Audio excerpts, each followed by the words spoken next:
The Whispering Pines campground earned its name honestly. When the wind slides through the needles, it creates a low, constant hiss like dozens of voices whispering secrets right behind you. People say it feels alive. Some love it. Some refuse to camp there because of it. I went there to escape. My name is Caleb, and after months of city noise, constant pressure, and never-ending crowds, all I wanted was silence. Nothing more. I thought camping would give me peace. I didn't know something else lived in that silence. I set up my tent deep in the woods, far from the main trail. The ground was soft with pine needles, and a narrow creek ran beside my site. Its surface black and still. It felt secluded, untouched, a perfect place to disappear for a while. The first evening felt like everything I needed. A healthy fire crackled, warming my fingers. The sky stretched endlessly above, stars sharp and clear, and the trees whispered their soft, soothing hiss as the wind drifted through them. I fell asleep easily, but around 2 a.m., I woke up to a different world. The wind had died, the whispering stopped, and the campfire had died down to nothing but cold ash. The silence wasn't peaceful. It felt wrong, like the air itself was holding its breath. I tried to roll over and go back to sleep, but then I heard something that didn't belong in the forest. Something so small, yet so out of place it snapped me wide awake. I heard a chime. Just one, a sharp, delicate tink, like a keychain tapping a piece of glass.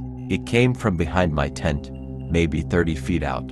The sound was clear, deliberate, and faintly metallic. I sat up, listening hard. The forest stayed silent. I convinced myself it had to be something of mine shifting because of the cold. I forced myself to lie down again, though my heartbeat refused to slow. But an hour later, I woke up again. This time, there were 2 chimes. Tink. 10 seconds of silence. Then tink. A cold wave rolled down my spine. I reached for my phone that checked the time, and it is 3:15 a.m. I clicked on my headlamp, but didn't open the tent. I pressed the bright white beam against the thin nylon, outlining the trees outside. My breathing felt too loud, too heavy in the stillness. Then the chime came again. This time, it was close, very close, 10 feet from the tent flap. No animal in the forest carried metal. Nothing should be making that sound. My skin prickled with that deep, ancient fear, the kind that knows when something is watching you. I waited, barely breathing. The forest stayed quiet, until a new sound whispered right outside the tent. Not leaves, not footsteps, but a voice. And not just any voice. It was mine. Caleb, come out. It was my exact voice, but drained flat, echoing, hollow, like it had traveled through miles of tunnels before reaching me. The sound pressed so close to the tent fabric that I felt the faint vibration move through it. I couldn't move. I couldn't breathe. Again, my own voice whispered. The wind seems like to stop, Caleb.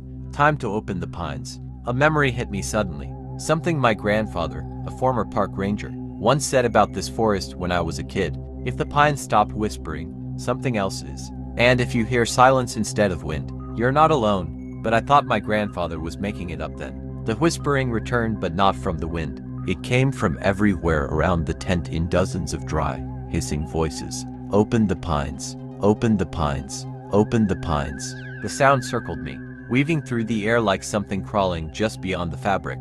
I fumbled for my knife, my hands shaking violently. I wasn't going to open the tent flap. I was going to slice through the back and run. My fingers finally wrapped around the handle.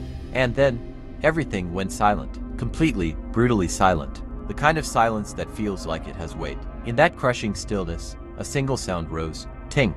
The chime again. But this time, it didn't come from outside.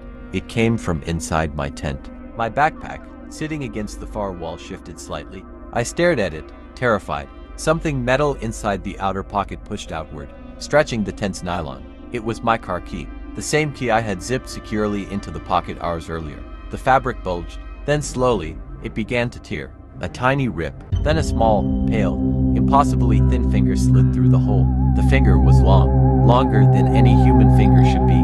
Smooth, colorless, almost waxy.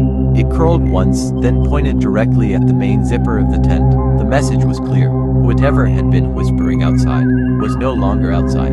It had already found a way in at where I'm. And the time now is 3:20 a.m.